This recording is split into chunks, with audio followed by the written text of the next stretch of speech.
Hey y'all, Nicole here. Welcome back to my channel where we talk about locked natural hair, how to start an online business, mindset, looking youthful while aging, and being a Christian after divorce. If you want to hear about any of those topics, stay tuned.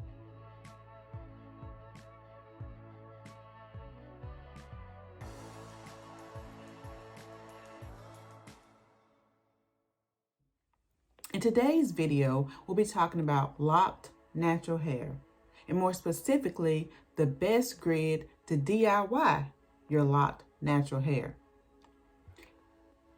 This is the finished look of my installation of my DIY small to medium microlocs. If you want to see my grid pattern, parting, lock count, and size, keep watching. And also stay until the end because I'll be telling you my mistakes, the best grid for size locks you want, and the best purchase to make before you start your lock journey. Hey, this is my hair blown out. So now I'm going to start making these crispy parts because that's not parted straight. So I'll be back with my parts. Okay, so I decided to try to do my parts on camera. I may stop, but I'm gonna start. This is the comb I bought.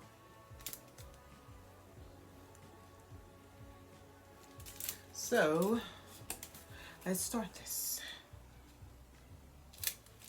Oh, it's kind of big, but it'll work. So, as you can see, I'm attempting to do the middle part.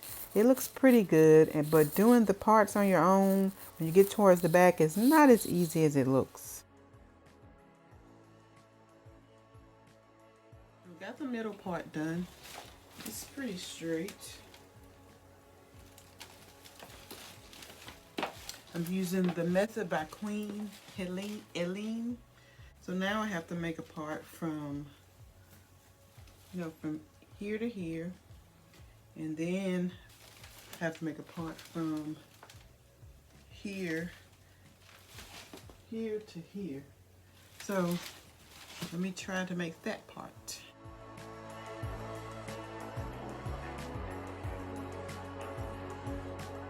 Okay, that part is done. See, it looks pretty straight to me. One section done. I'll come back when I have all of them done. Half is done. You can see the parts. As you can see, my parts could be better, but they look okay. Parts are done. They look pretty straight.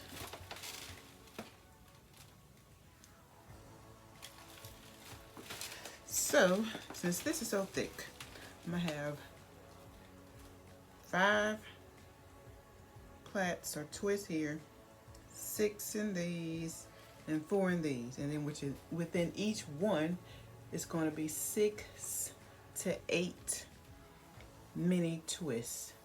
So that's going to give me between 180 and 240 twists, I think. But I'll count them as I go. But let's make these big twists, and then tomorrow we'll start the micro process. Okay, so I have all my twists in. I'm not sure how many, but my parts they look pretty good. So that's a little bit uneven right there, but I'm just going to count to see how many I have. 1, 2, 3, 4, 5, 6, 7, 8, 9, 10, 11, 12, 13, 14, 15. 15. So that's how many I said I'm going to have. So I got 15 over here too. So that's a total of 30. And each one of these will be from probably 4 to 8 per section. So I will come back tomorrow and show you my process as I make these twists into smaller twists.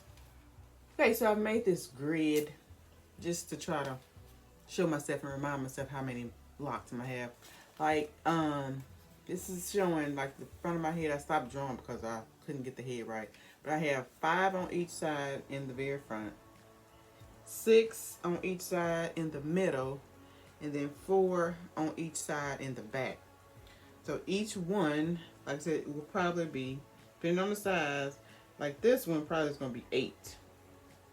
But they'll be from 4 to 8 in each section. So I should end up with between 180 and probably 280 twists. So it's almost 10 a.m. May 1st, 2021, and I'm about to get started.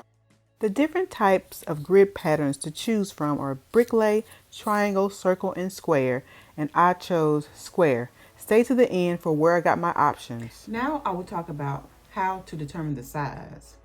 When you get ready to DIY your Microlocs, there are things to consider. I will read to you from this book, The Knotty Truth by M. Michelle George. And this is also the best purchase that I mentioned to make, you know, before you start your Microlocs. In the book, she says, the base of the lock is the foundation, which the mature lock will develop from. Because it is the root base of the lock, just like a building, the foundation must be strong to stabilize and maintain the weight of the lock. 1/2 of an inch of new growth emerges from the follicles along the scalp monthly. Each month or every 4 to 6 weeks, the new growth will need to be integrated into the lock or left free form, whatever you choose. If the base is smaller than the lock, the root base will become stressed, and stressed hair breaks. So before you start your locks, think about the size you want, and you don't want them to be too big or too small because you do not want your hair to break. Okay guys, now I'll talk to you about the 3 biggest mistakes I think that I made before starting my lock journey. The first one is that my lock parts are not uniform. Like my middle part is fine, and from here to here is fine, and from here to here is fine. But in between, the parts are just not really uniform. My hair looks good. I love the way it looks, but I wish my parts were better. The second mistake I made was cutting my loose natural hair before I locked. Now, I did not know I was going to lock my hair when I cut it. I had heat damage from being silk pressed a little much. I had straight curly, and I'll put a clip in to show you, if you can see in this clip, how it was curly at the base, then in the middle, straight, and at the ends curly, and that was not cute. Okay, so, and I even have parts in the front where it was like that, so I cut it. And so some of the front parts are shorter. I thought about getting lock extensions, but I said no, because I like the frizz I have, and I like my ends being curly, so I just said I would just leave it alone. And the last mistake that I made, and y'all don't make this mistake, was not taking enough pictures and videos so I could see the journey more, because you may want to start a YouTube channel just like me. So make sure you take enough pictures and videos so you can see the journey of your Microlocs. In today's video, you learned the best grid for DIYing your small to medium Microlocs. If you want to know how I install my DIY Microlocs with 2-strand twists, click the link to the video, which could be somewhere on this screen or down below, for that video. If you have any questions or comments, leave them down below in the description. And also, if this video was helpful, which I'm pretty sure it was, please like and subscribe to my channel. And follow me on all other social platforms, which will be linked. And thanks again for watching. See you in the next one.